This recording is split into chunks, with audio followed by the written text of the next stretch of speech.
hay 6.700 millones de pesos más para el tema de seguridad nacional y para el tema de seguridad de nuestro país. Ella dice que Omar Fayad y Andrés Manuel López Obrador sí suscribieron un pacto político.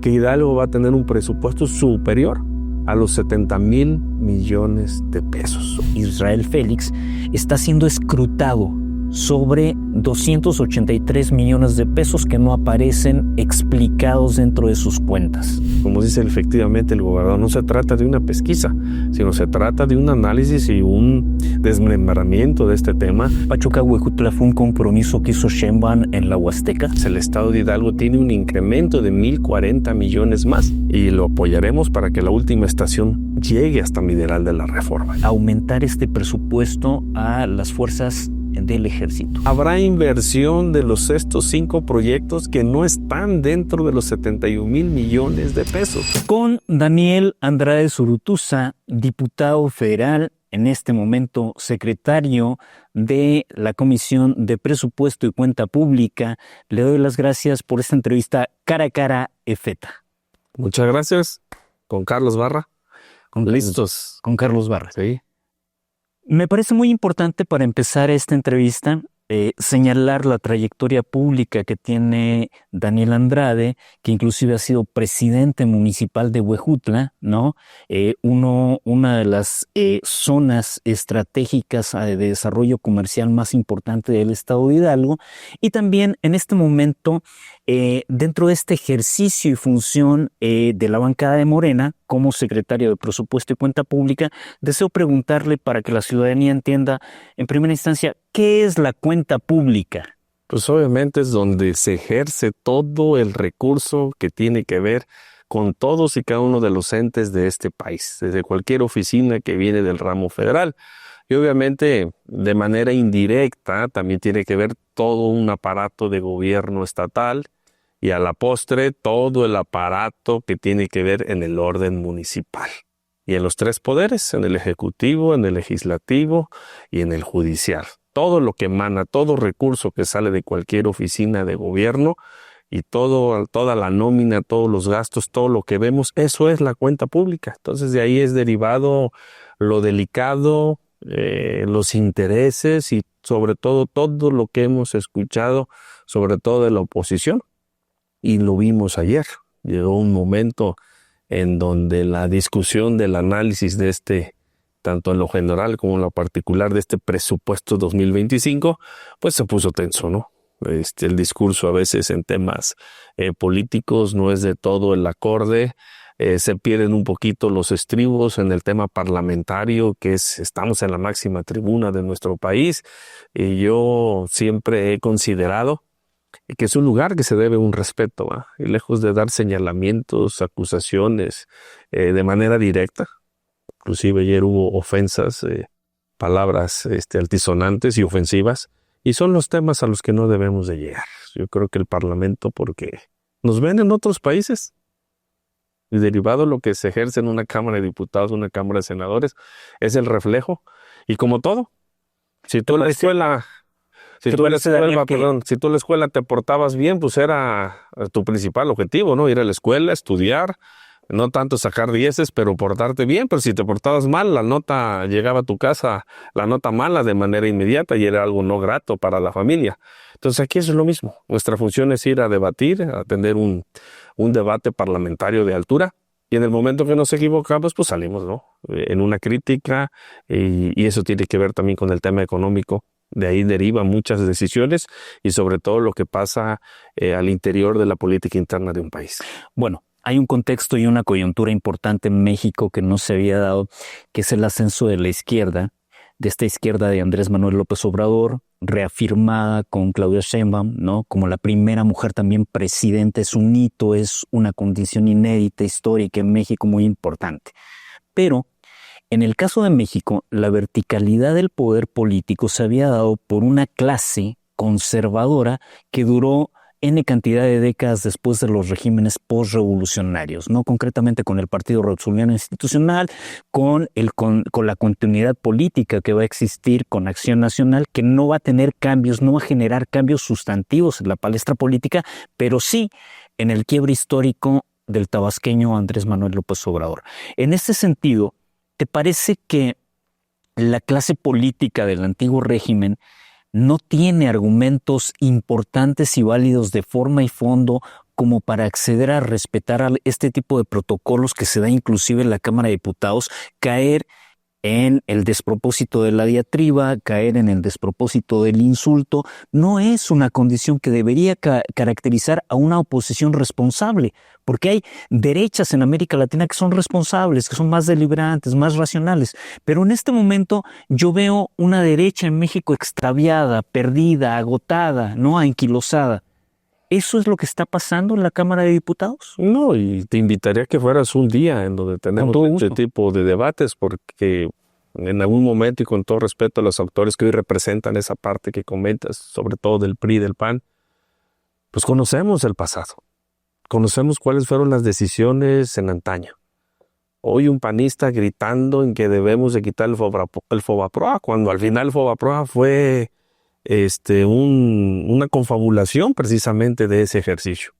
Y hoy es un tema de una herencia que nos dejaron ellos y que es una responsabilidad de los fondos internacionales y que no nada más lo podemos quitar, porque entonces sí nos tenemos en una irresponsabilidad, en un tema que derivado de ello nos podría generar otro tipo de turbulencia interna y sobre todo en un tipo de cambio en cuestiones internas que política y económicamente perjudicarían al país. Entonces por eso invitamos a quienes hoy representamos y somos los 500 diputados, hay que salir con mucha responsabilidad, sobre todo a los medios, lo que informamos a la gente, y en esa parte a mí me gustaría poder abundar, ¿verdad? Porque hoy somos criticados de que no hay un suficiente recurso económico para educación, para salud, para infraestructura, cuando precisamente en este ejercicio 38,000 millones de pesos fueron redireccionados precisamente para esos lugares. El tema educativo, 14,000 millones de pesos más que tienen que ver con temas de infraestructura, sobre todo para temas de universidades.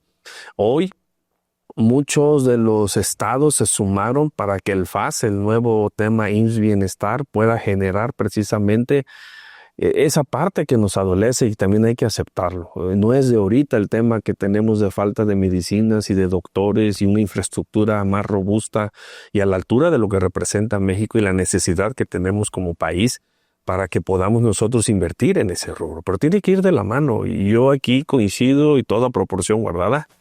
Pero cuando es tu primer año en el Ejecutivo, que me pasó en Huejutla, nos tocó en pandemia un recorte del 8% y que para Huejutla significó casi 30 millones de pesos, es bien complicado, ¿eh? Es porque recibes una administración, y ahí me tocó una administración, pues obviamente dolida y quebrada en muchos aspectos, sobre todo en la atención hacia la gente. Entonces tuve que recuperar esa parte. Y tuve que generar la credibilidad que venía un nuevo gobierno y sobre todo esos lugares donde tenían 30 o 40 años que no habían sido escuchados para poder tener una carretera, para poder tener un camino digno. Lo empezamos a trabajar y no lo ves hasta el segundo o tercer año.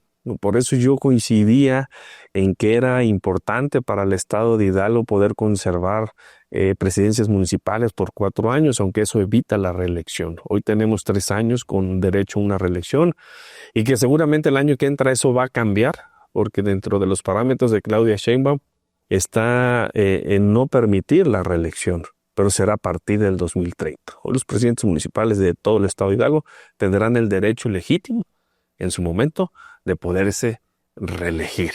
Pero bueno, volviendo a esos temas, es bien complejo y en ocasiones da tristeza también de quién se sube a la tribuna a señalar, a criticar cuando vienen de decisiones que en antaño hoy lo estamos pagando.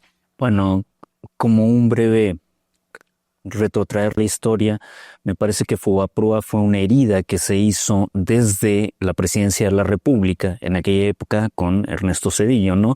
Que va a tener críticas importantes. Finalmente ha venido a México y ha criticado al gobierno de López Obrador, ¿no? Sin autoridad moral, cuando se creó una deuda pública histórica que pagamos en la nación y con la cual se contrajo de modo realmente obscuro, ¿no? Esto de mandar el rescate de la banca en determinado momento, 50% a deuda pública, cuando históricamente muchos mexicanos ni siquiera le han pedido un crédito a la banca, era una cuestión absurda.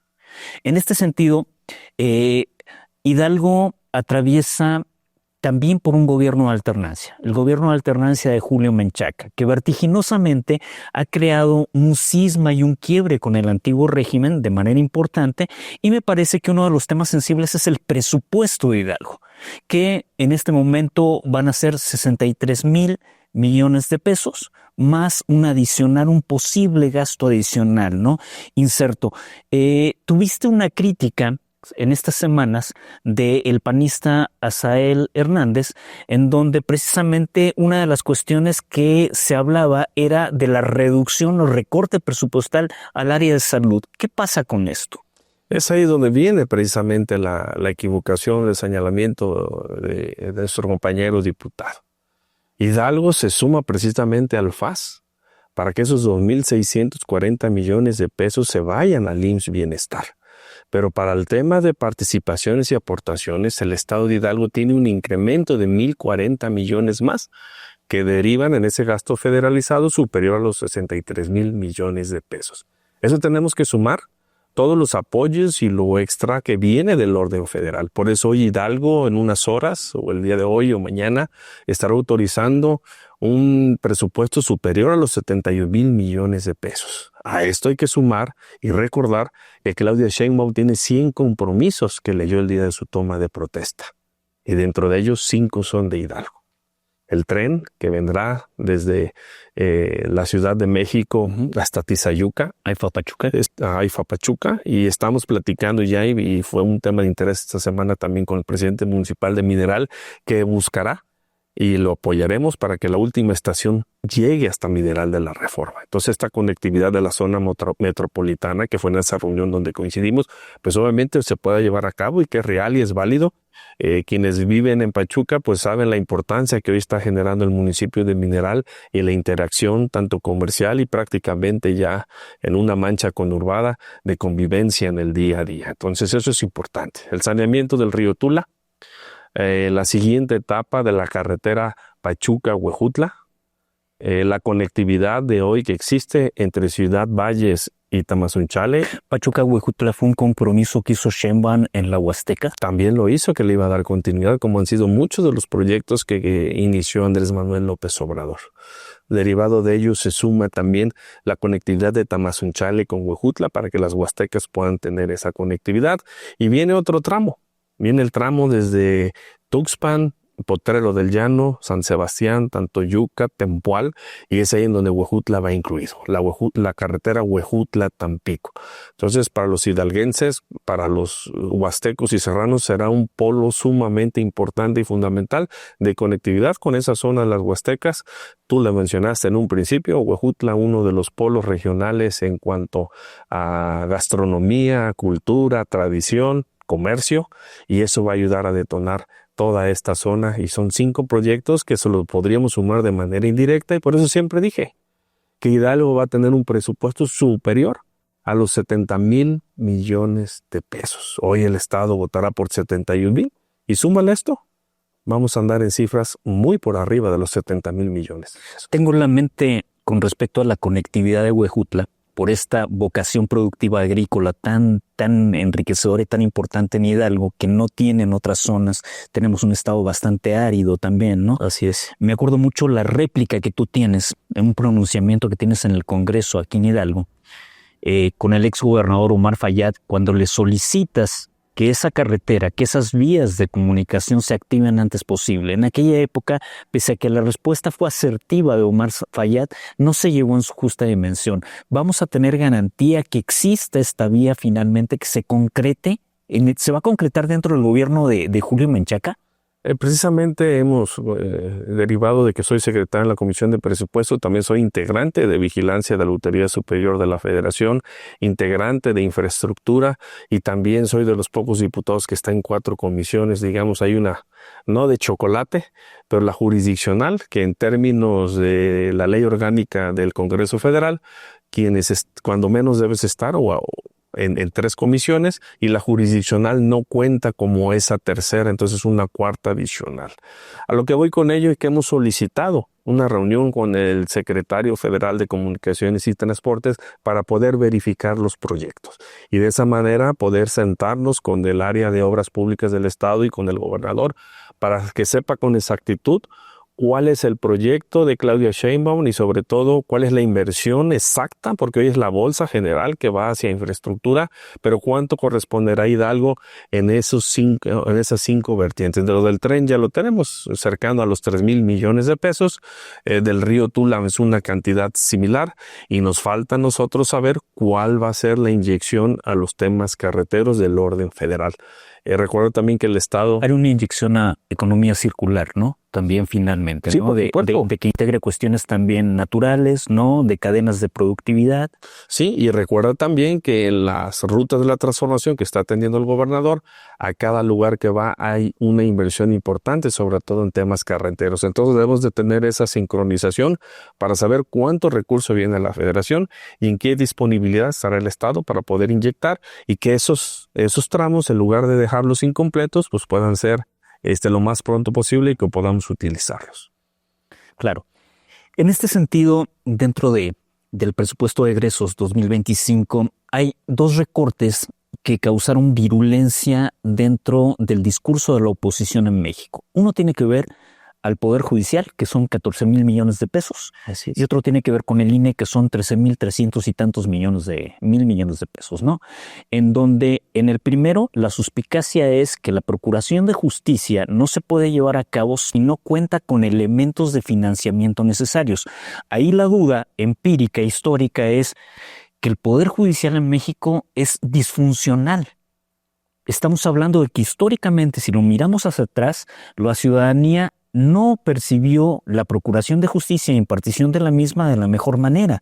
Entonces, ¿este recorte presupuestal realmente dañará la estructura burocrática administrativa del Poder Judicial? Aquí hay un tema que el Poder Judicial en su momento no planteó. Recordar que hoy también por ley nadie puede tener un salario mayor a la presidenta de la República. Entonces, bueno, algún presidente municipal de Huejutla alguna vez tenía como 400,000 pesos por ahí asignados. pues bueno, Eso no era deshonesto, era inmoral. O sea, porque el cabildo se avala per se, ¿no? Pero bueno, esa es una condición que históricamente sucedió ahí en Huejutla. No lo digo por ti, lo digo porque sucedió como tal. no sucedió y la administración que me antecedió precisamente se autorizó un bono y hoy tiene precisamente un señalamiento y sobre todo una amonestación, una suspensión y una resarcición de eso que se autorizó como un bono, ¿va? Entonces, hoy precisamente el tema de los recursos es sumamente delicado, es importante.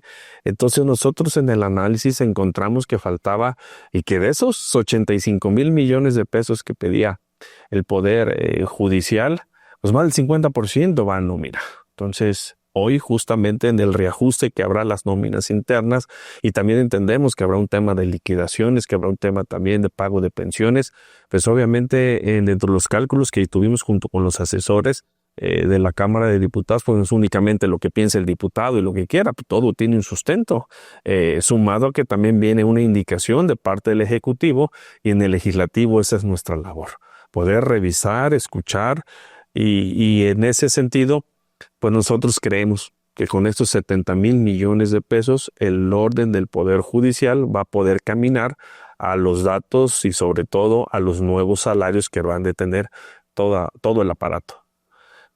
Cuidando de que la parte operativa de la gente que trabaja en el día a día, sin contar a magistrados, sin contar a jueces, a ellos no se les va a tocar. No, son los salarios de cúpulas. Sí, pero hubo mucha incertidumbre y se decía, y parte de las manifestaciones fue porque gente que tiene 20, 25 años trabajando en el Poder Judicial, en un tema administrativo, alguien que está dentro de funciones de una secretaria o quien trabaja en labores de limpieza, pues también tenía el temor de que iba a ser despedido, y eso siempre fue totalmente falso. Claro, y bueno, una condición que hay que analizar asimétrica cuando un obrero mexicano, según INEGI, difícilmente llega a ganar más allá de 6,000 pesos en promedio de desarrollo, ¿no? Que un magistrado de repente gane más de 100,000 pesos también vulnera dentro de la procuración de la justicia, pero de la justicia social, con respecto a lo que ganan los obreros en México, los trabajadores. Más las compensaciones, más la suma, más las atribuciones, más de 400, inclusive magistrados de seguro de gastos médicos mayores que ningún mexicano común y corriente tiene. Servidumbre a cargo del erario del mismo Poder Judicial. Entonces fueron muchos vicios, ¿va? Y no hablo por todos, pero al final haces tú un análisis y un balance y se tiene que tomar decisiones. Yo sé que no son decisiones fáciles, pero al final, como todo en la vida, al tiempo. El tiempo dirá si Morena, si López Obrador, si Claudia Sheinbaum han tomado las mejores decisiones o nos hemos equivocado también nosotros como legislatura en apoyo a lo que hoy estamos viviendo. Pero estamos convencidos de que no es así, sino todo lo contrario.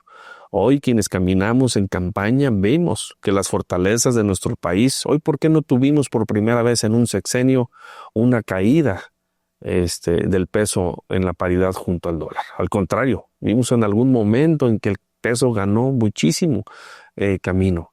En algún foro yo escuché a un economista que decía que había sido suerte. Para los números no hay suerte. En economía no existe la suerte. En una economía con las políticas internas que tenemos en nuestro país no existe la suerte. Y mucho menos en un mundo hoy globalizado. Con mucho menos certeza puedo asegurar que no hay suerte en un mercado financiero mundial. Pues claro que no, son otros términos los que te califican. Hoy lo que yo pude ver es que tenemos una política interna fuerte, una economía que derivado de los apoyos que llega a la gente, hemos podido construir esa parte. Por ello el peso y sumado a otros factores que hoy tenemos muchísimas remesas que también ayudan a fortalecer la economía interna.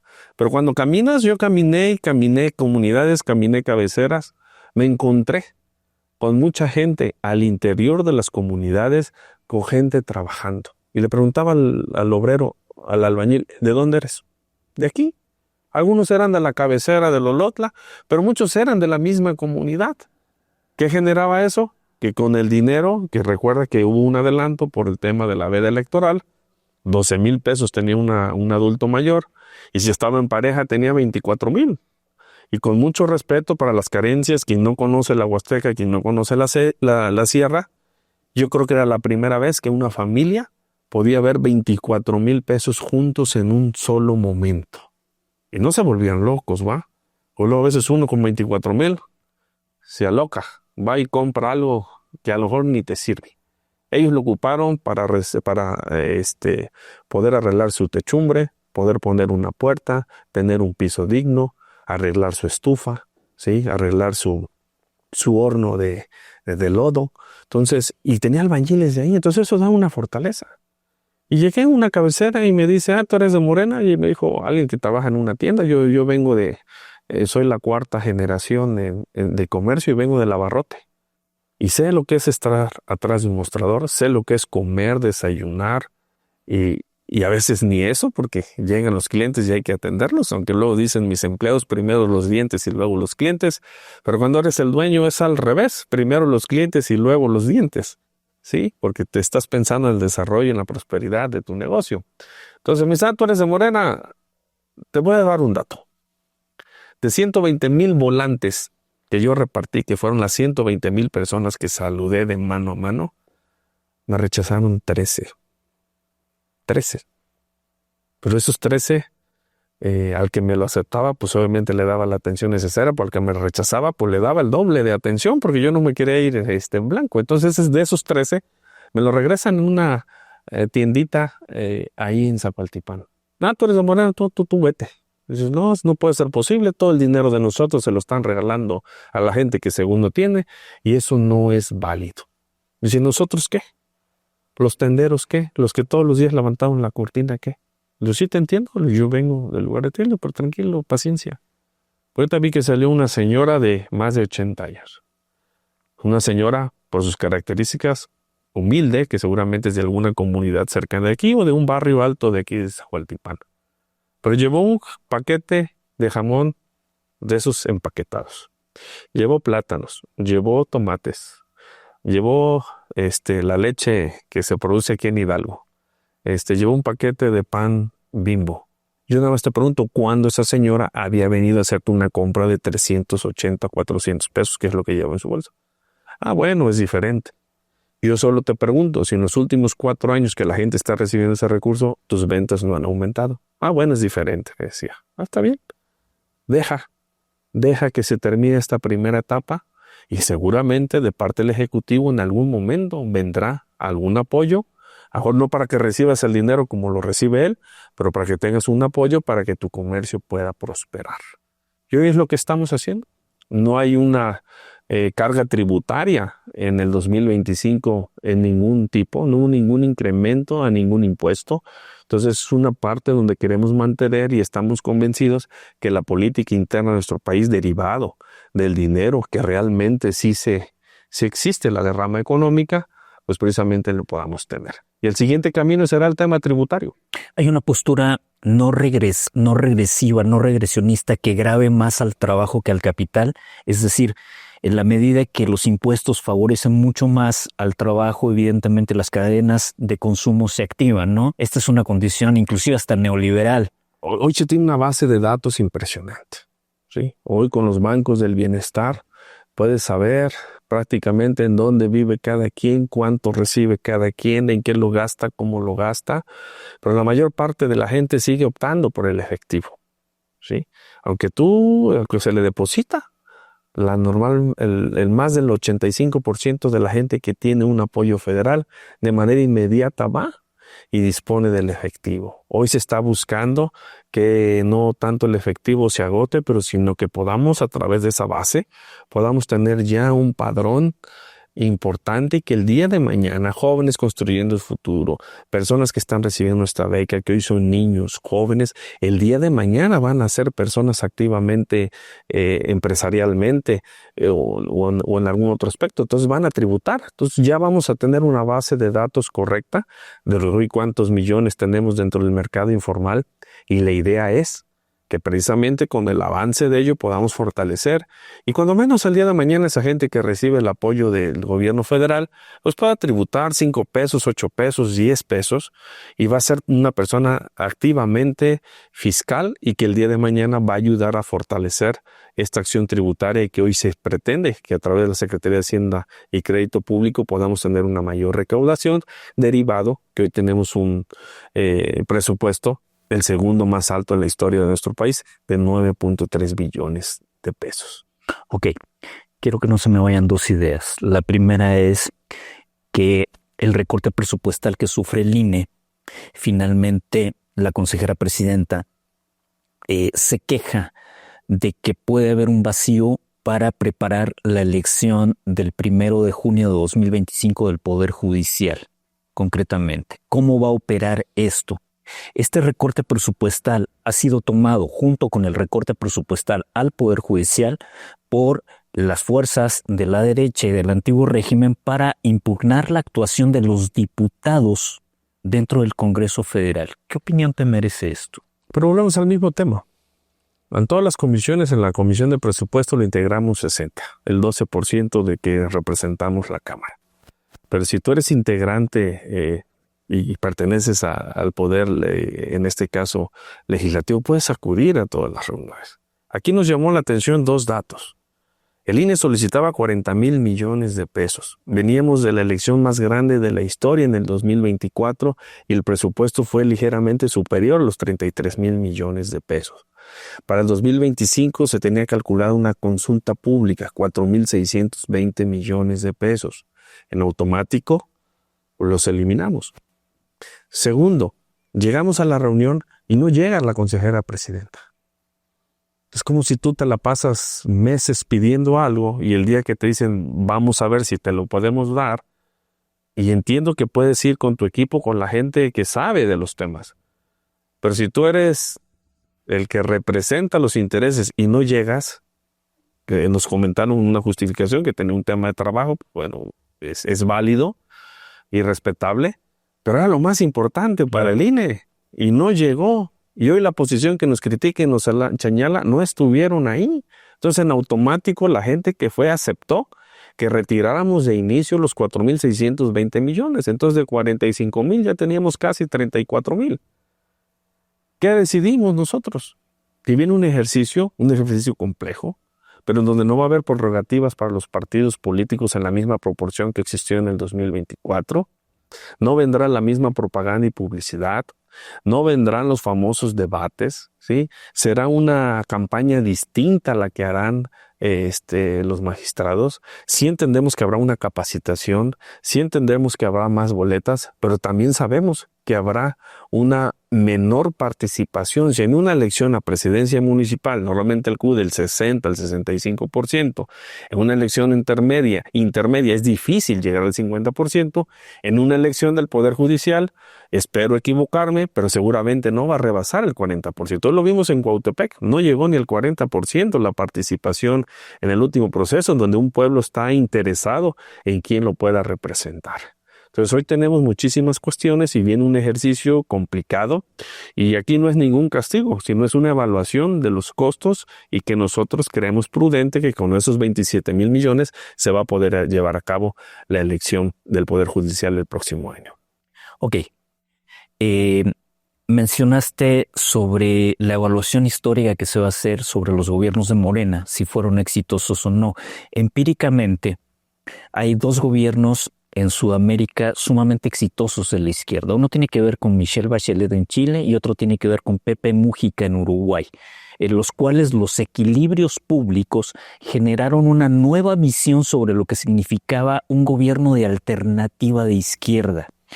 El gobierno que han puesto como ejemplo y que se puso como ejemplo en la elección presidencial de la izquierda en Sudamérica fue el gobierno de Nicolás Maduro, que ha tenido diferentes problemas de diferente tipo a través de su estructura económica y de las condiciones superestructurales de su política. En este sentido, el ejemplo se utilizó para causar miedo, para causar temor sobre lo que implicaba la continuidad de Andrés Manuel López Obrador con Claudia Sheinbaum. Sin embargo, lo que hemos visto históricamente dentro del desenvolvimiento de la izquierda son mayores racionalidades, no solo del equilibrio de los recursos dentro del gasto público, sino también dentro de la mesura política. Claudia Sheinbaum tiene un discurso muy mesurado, muy certero y muy firme sobre hacia dónde va México y cómo quiere que vaya México. Una de las cosas que juega es la inclusión de la mujer. Hablando de esto que tú has señalado, de esta arena política que hay en la Cámara de Diputados, la Cámara de Senadores también tiene su arena política muy clara, ¿no? En este momento. Y la presidenta ha señalado una iniciativa de modificar el contrato social, la Constitución de México, para crear un lenguaje inclusivo, un lenguaje horizontal. Y la senadora Lili Téllez, que habitualmente sale a la palestra pública, ¿no?, con este tipo de condiciones de denostar, de proponer casi nada, nulo, ¿no?, votó en contra de la iniciativa de Claudia Sheinbaum. ¿Qué te parece esta medida cuando históricamente lo que reclamamos en México es horizontalidad y equidad de género sustantiva? Pues hoy tenemos precisamente una reforma constitucional también de nuestra parte, para que tanto los salarios, el trato, las condiciones, la no violencia hacia la mujer, pues obviamente se pueda no únicamente considerar o tener como un tema elemental en los valores morales, sino que realmente los puedas cumplir bajo la ley.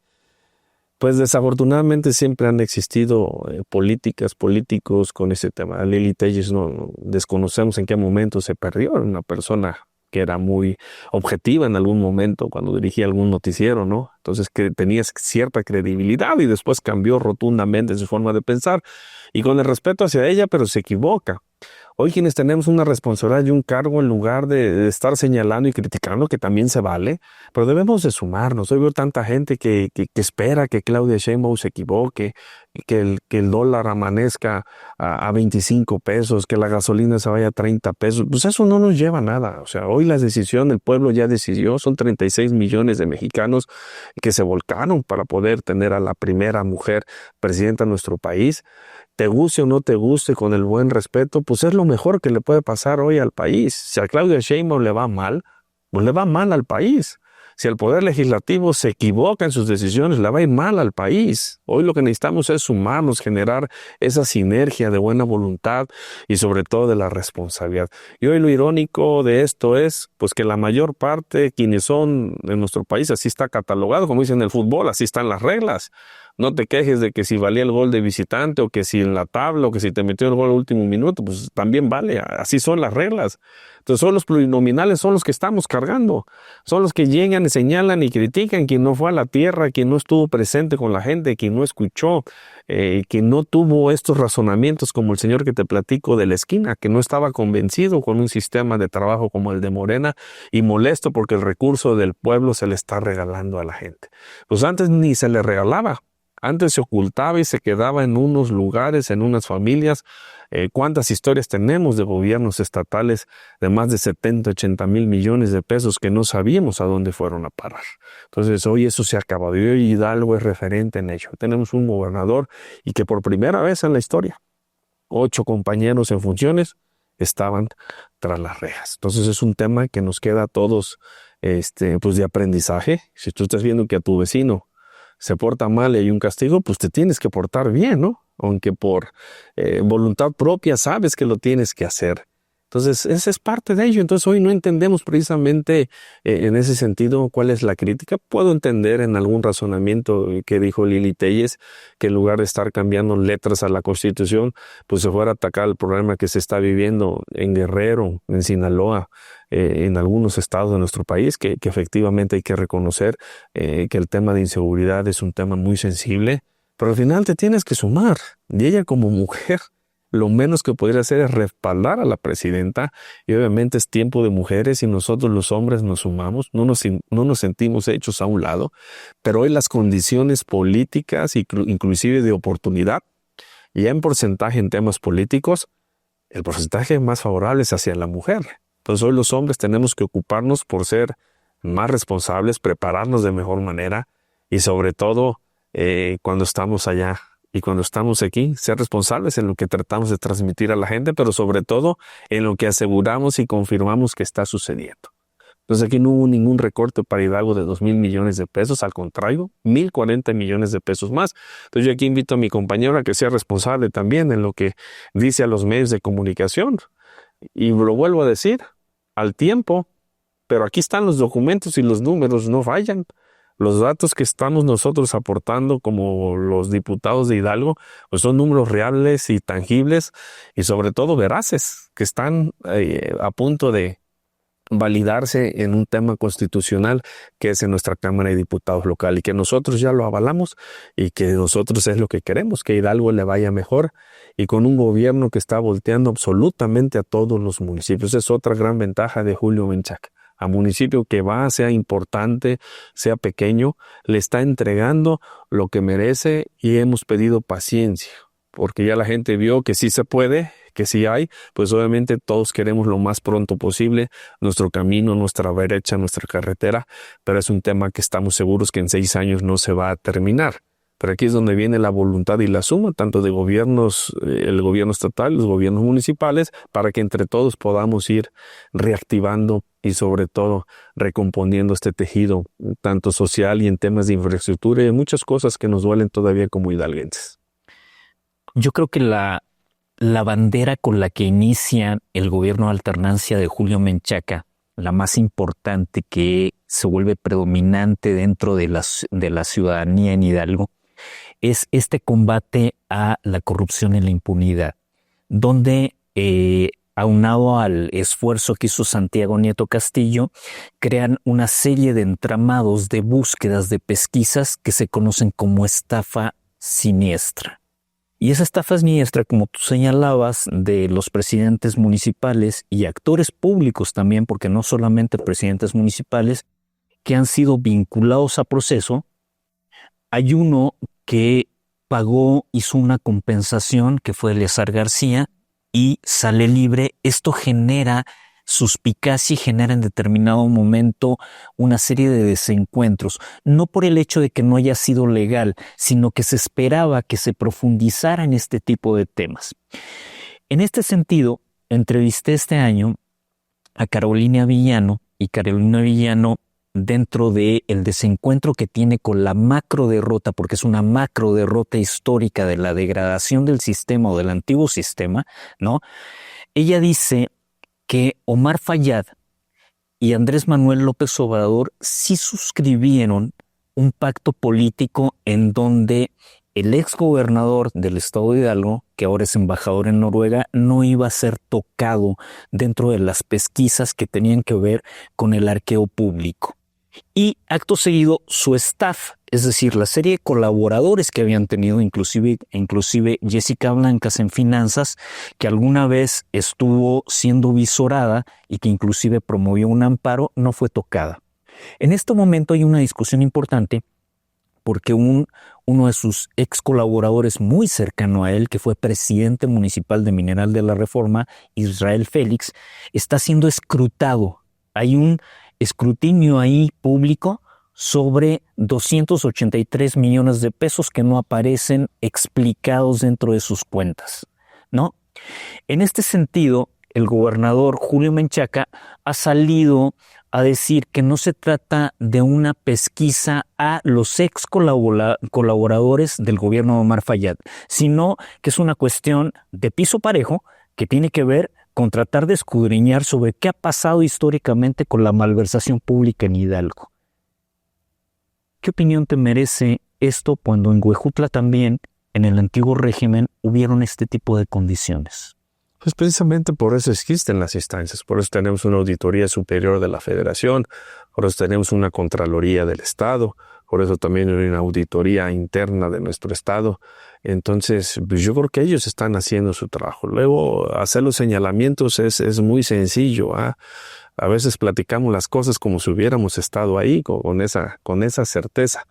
Lo que yo creo que aquí es que cada quien está haciendo su trabajo. Como dice efectivamente el gobernador, no se trata de una pesquisa, sino se trata de un análisis y un desmembramiento de este tema, y que cada uno de esos pasos te lleva y te va generando precisamente a las personas que estuvieron involucrados en ello. Por eso tenemos la vigencia, un presidente municipal hasta el 7º año termina realmente de entregar después de que sales, porque efectivamente vienen las auditorías, vienen los análisis, vienen los chequeos, los arqueos, y precisamente hoy es esa responsabilidad de la que te hablo. Porque a veces es bien bonito venir aquí y hablar, ¿va?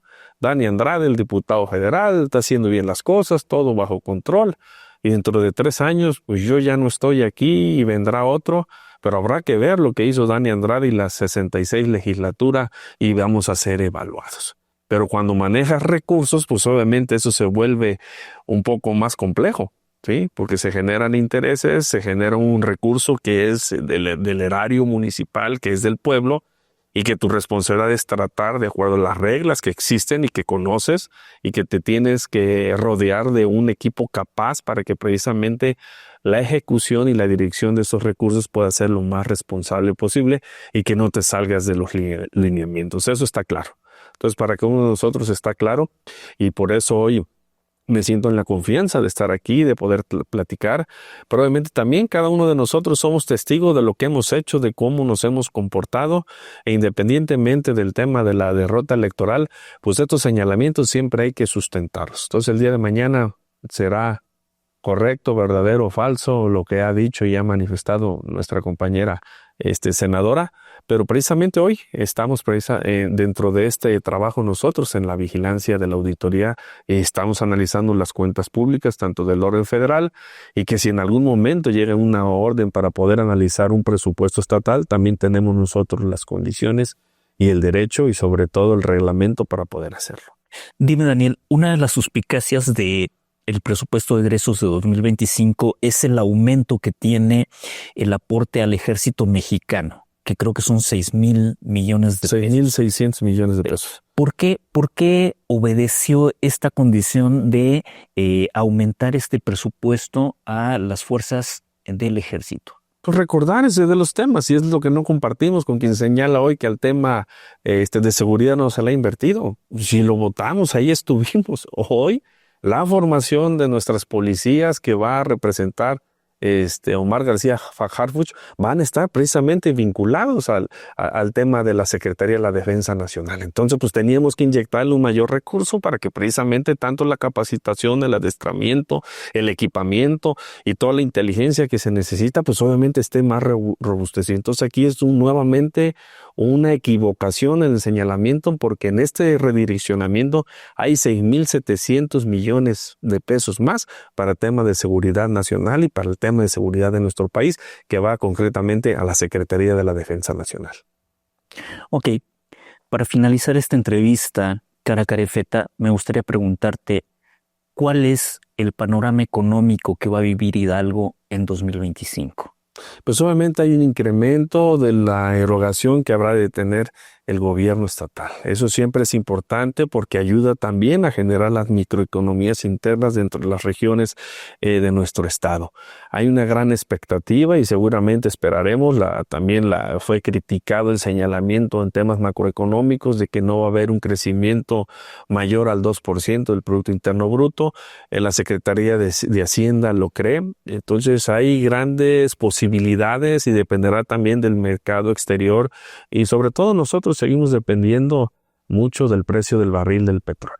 Entonces hoy se tuvo, desde mi punto de vista, un precio promedio, creo, correcto, y con la expectativa de lo que se genere y de hoy lo que estamos viendo, sobre todo con el tema con Rusia y con Ucrania, seguramente tendremos nosotros números favorables. Y lo que ha quedado como una reserva de un crédito fiscal, en el dado caso que no llegase a alcanzar la recaudación y los ingresos propios que va a tener el país, creemos nosotros que de esa parte va a derivar para que precisamente no podamos tocar esa reserva de 1.6 billones de pesos que quedó con un hipotético crédito fiscal en el dado caso para poder llegar a los 9.3 billones. A ver, perdón, para el público, esto que señalas sobre precisamente el conflicto entre Rusia y Ucrania tiene que ver con la disminución de abasto en determinado momento que hace Rusia y de gas, que hace de petróleo y gas hacia Europa Central, y que esto podría incrementar la demanda de petróleo mexicano. ¿Es por ahí? Aparte de la demanda, que el precio también, pues obviamente se vaya revaluando para que en lugar del precio promedio que tenemos para el próximo año, podamos tener un superávit en los ingresos en temas petroleros. Entonces eso nos va a dar precisamente esa certeza. Y una nueva crítica también que nos señalaron que estamos endeudando al país. No, sí se quedó en la reserva los 1.6 billones en el dado caso que la recaudación que la Secretaría de Hacienda ha pronosticado para este año no se llegue a conseguir. Pero aquí es donde volvemos a lo mismo. Si yo como empresario estoy generando riqueza, estoy generando ingresos, estoy generando oportunidades, pues también tengo una responsabilidad de las reglas que ya sé que tengo que cumplir de manera tributaria. Y volviendo al caso de Hidalgo, hoy encontramos precisamente un desarrollo y esas vías que estamos encontrando en cada uno de los puntos de nuestro estado. Creemos y estamos convencidos que va a ser un año importante y fundamental para Hidalgo.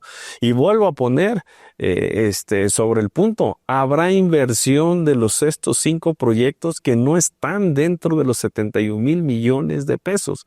Eso va a ser importante y fundamental para un desarrollo de nuestras regiones. Sobre todo el tema de Hidalgo, no es que yo sea de Huejutla, de la Huasteca, pero hoy nos tocó, no es la suerte, es una necesidad y gritos de más de 40 años que lo hemos hecho y que hoy yo me siento afortunado y con esa gran responsabilidad, porque las 2 veces que fue un ejecutivo y una candidata, en este caso tanto Andrés Manuel como Claudia Sheinbaum, pues se les explicó y se les demostró no solamente el cariño de la gente hacia ellos. Los eventos más grandes que existieron cuando López Obrador vino a Hidalgo fue en Huejutla.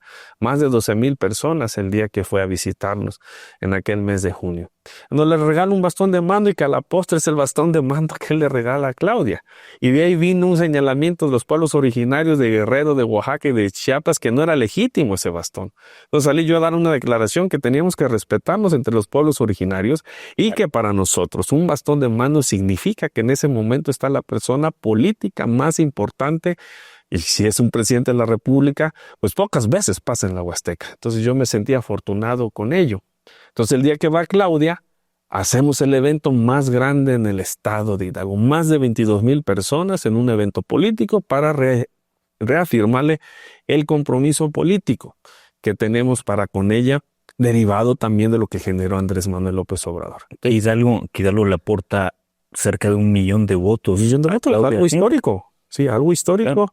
Y ese día, digo, pues no voy a generar nuevamente controversia. Entonces le regalo el bastón de Claudia, porque le regalamos un bastón con su figura, con su cara, con su coletita, y fue un detalle que a nosotros nos gustó. Entonces yo nada más les dije, Presidenta, me comprometo que va a ser el distrito con el mayor número de votos para usted, que va a ser el distrito, como está aquí demostrándole, con el folclore, con la alegría, con las flores, con la danza, con nuestra lengua. Eso es para usted. Pero el día que ganemos, y que voy a ganar, la voy a ir a buscar. Y necesitamos esa carretera. Y necesitamos el desarrollo. Y necesitamos el respaldo a toda esta gente. Por eso también la Huasteca, dentro del estado, es donde más programas sociales tenemos en razón de bienestar. Entonces, amor, con amor se paga. Gracias por esta entrevista, cara a cara de feta, Daniel Andrade Zurutuza. Muy gentil. Muchas gracias. Nos vemos pronto.